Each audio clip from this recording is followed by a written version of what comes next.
Seth Borenstein, AP, with two for Dave.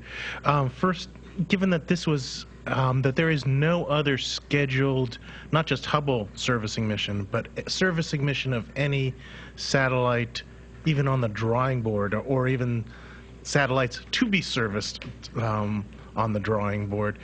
Can you tell us, is there sort of a lesson from this mission to be learned for future NASA administrators that perhaps we should look into building things that are more serviceable?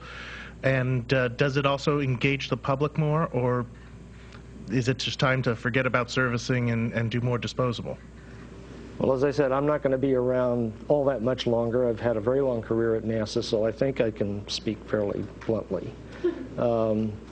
I think the ability of spacesuited human beings, 7 of them, flying in a spaceship carrying a very, very heavy cargo, 20,000, 30,000 pounds, to low Earth orbit, to then be able to go out in spacesuits and perform the extraordinarily intricate operations that we see and do it successfully.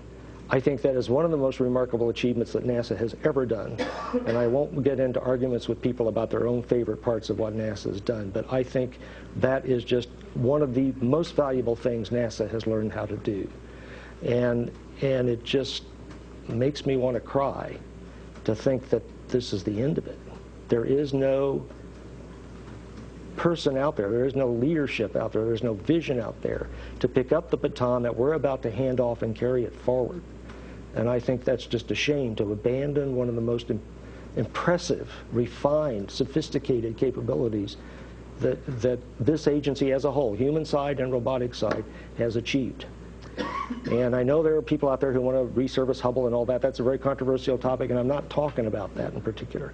I'm talking about the long-term loss of hard-won capability and costly capability. And you know, if there's a future for this agency, it's got to be in an innovative direction like that. We can't just keep doing the same old thing year after year. It's just not as productive as it could be otherwise. So that's my piece, and I'm sticking with it. And to follow up on that and let you go even further out on a limb here, the Augustine Commission is going to be looking at, again, plans for Orion and Constellation, which don't, at the moment, really include you. I mean, include what you've just done. Right. And do you think this is an opportunity to tell them, wait, that perhaps they should look more at a vehicle that has more capability here, not just, you know, to go one place? And are you going to encourage some of your colleagues to talk to them about that? Yeah, let me say a couple of things about that. First of all, I do very much worry that the Constellation program, it's tight budgets, very difficult, challenging tasks they have to do over a short time frame, that they're just plowing ahead, producing what they're able to produce within all the constraints. And my question is, okay, once you've produced it, what are you going to do with it? And this is a way to keep human spaceflight alive, but what are the people going to be doing? Except going back and forth to the space station, which is a wonderful thing to do. And I hope the space station becomes extraordinarily scientifically productive. But it is not today.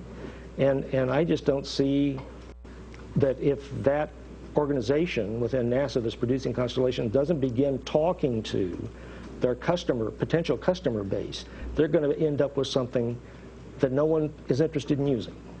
Now, let me say something about the customer base. There is a decadal study going on within the astronomical community to decide what the most important scientific astronomical work enterprises are to be undertaken over the next 10 years, in the decade between 2010 and 2020.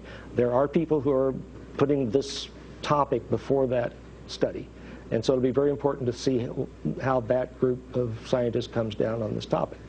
At least the topic should get a fair hearing in front of that group. But I'm just concerned that as Constellation has moved on, independent of input from outside entities like that, they're just going to be out of synchronization, and it'll be, if you want to, it's going to be very costly for one group or the other to catch up and resynchronize. So I think one last thing, I know this is a ring. When I first came to NASA in 1969, 1970, one of my first assignments was to work on a study committee that was actually managed out of Marshall Space Flight Center, but it involved Johnson as well. And it was called Scientific Uses of the Space Shuttle. And, you know, some interesting things came out of that. We ended up not flying Space Lab all that much and so forth. But, for example, we made strong recommendations about shuttle cleanliness so that the shuttle environment wouldn't damage scientific instruments. So it was a very useful thing, and I think the shuttle program was very responsive to that. I don't see any similar activity going on in the Constellation program where they're actively engaging their potential user base to get requirements that should go into their basic design. End of story.